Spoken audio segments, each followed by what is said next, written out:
Hey there, welcome to this edition of Real or Rumor. Hello. I was just talking to Amy about a recent shopping trip I took without her. The girls weren't along this time, but I went and I did a little bit of shopping and came home without any clothes, without any shoes. Now, you had shoes and clothes on.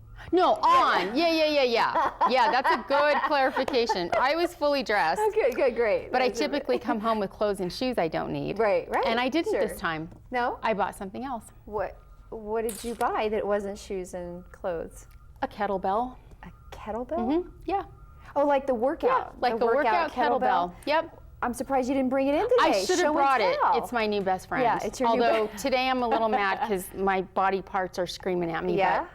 This kettlebell I experienced in a previous class. I know you have too. Yep. And I've always wanted one, and I ran across one this weekend, so I bought it. Yeah. Brought it home. Incorporated it into some other stuff I was doing, and oh my gosh, I feel it everywhere. Yeah.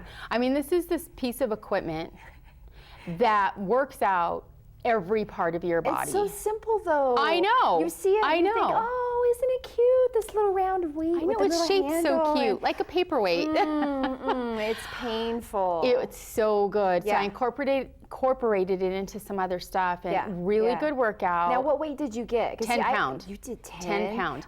Everywhere, tough. Everywhere I see like 5 and 8, and I just really wanted a 10 pounder. See, a 5 sounds good to me. Yikes. Well, see, you went out, oh, see, that's why you're feeling it. You went with that 10 pound. Everywhere. Yeah. Everywhere. Wow. But it's good. It'll pay off. It should. And then I can go buy new clothes in a smaller size, maybe. So the clothes and the shoe shopping is coming. We just have to start with the kettlebell. Well, good for you. Yeah, one of the things I had to do, though, is I had to put the dogs outside while I was doing it. Were they attacking the kettlebell? No, I had TV on, and I'm thinking I'm going to work out while I'm watching a little TV, right? I'm afraid that as I'm coming down with it, like one of their little heads is going to pop up between my legs to see what I'm doing. Boom. Not going to do it. So I'm like, you guys need to go out. So they went outside for my workout. Oh, they're not going to like that kettlebell. Maybe you should put like googly eyes on it or something. Ooh, we could bling it up. Add a little bling. Then they'll be like, I don't need to touch Then I wouldn't use it. No, we need to keep it in its current form so I can keep using it. So it was a really good workout. Good. Well, I'm glad you're being safe. Yeah. And make sure you use good form. Because, for me, I always feel it in my back. And you tell me that's not a good thing. That's not good. You don't want to pull from your back. So, well, good for you. That was good. Well, good. We'll wait and see in the future if if it's a love-hate with the kettlebell, and if she suddenly has a name. It's so. Doesn't everybody name their weights? Well, a name I might not be able to say on this show. Well, maybe it's just Bell. Anyway, I'm pretty proud of my kettlebell, so give it a shot if you haven't. Well, hang in there. Good workout.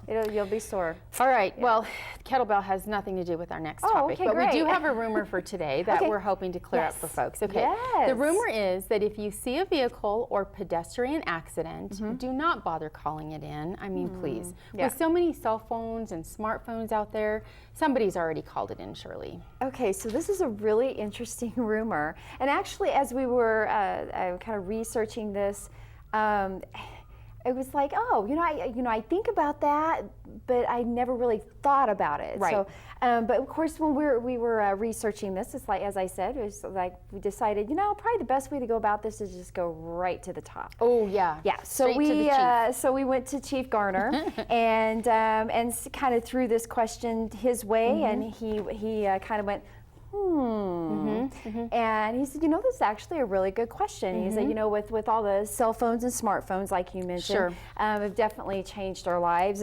But sometimes we're not exactly sure how to handle things with some of that new technology, and sometimes with the old stuff that we may have around as well. But it's always kind of that, well, what's right and what's not right, what's proper, improper, like.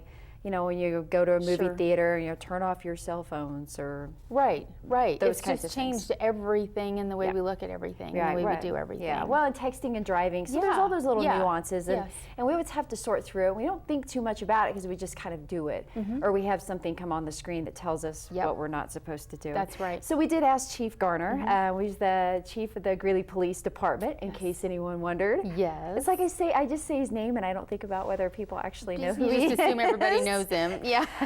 He told us that the dispatchers and officers that communicate with folks who have come upon or witnessed an accident or incident that they would like them to go ahead and call 911. Okay. I think that's really good advice, because as I was, saying the rumor to you, it's kind of scary to think that if you assume somebody else has already done it and they haven't. Yeah. So I like this advice from the police department. Right. And they want to make sure that if there is something that's happened, that we go ahead and tell them about it, because there is that chance, believe it or not, that if everybody's thinking the same way you are, and nobody calls and it never gets called in, Sure. or that call is delayed, minutes count. We always hear that. Those few minutes can make a huge difference. So better for them to get multiple calls. Right. Okay. So then, one of the things that kind of popped into my head was, well, okay, those poor 911 dispatchers, they're getting all these calls, one right after another, and they're getting the same thing. But there was a good point that was brought up by the chief, and that is that you may have that initial phone call that says, hey, there's an accident, as where is it located, those kinds of things. And that person may be done, but the next person who calls in may have a completely different perspective on it.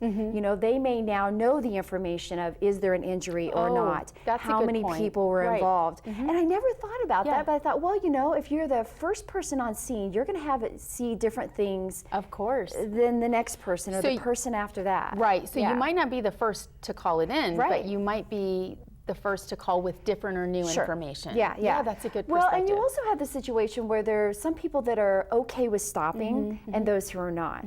So if you're one of those that's like, I probably just need to clear the area, you may call it in and say, I saw this. And then be done. But another person that comes along and says, I'm going to make the choice, the decision to get out of the car, go check on people, and they talk one-on-one. They might have some special expertise in a certain area, or they might be a nurse or that sort of thing. So that makes sense. And for those that, if you call in, and I've had this before, where you call in and the dispatch says, yes, we're aware of that, very quick phone call, short, sweet, you're done. Perfect. And it's always kind of this, I think maybe my mom put this in me, like guilt or something. It's like, I don't want to feel like I'm imposing on them or giving them something they already know, but they're okay with that. They'd rather know and say thank you than to not have that information go out. So we wouldn't want to have, it's what is that? It's better safe than sorry. Correct. After it took me 10 minutes to get that out. out. And I think something else to think about too is, what would you want somebody to do if it were you or your family member?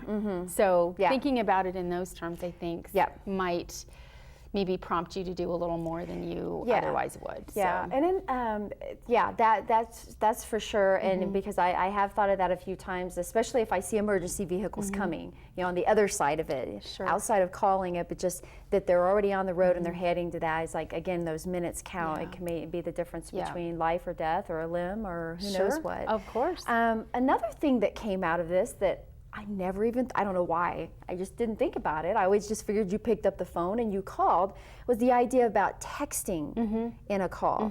It's like, oh, well, yeah, everybody, most of us text now. And so what a neat idea. I never thought about that. So, is that possible?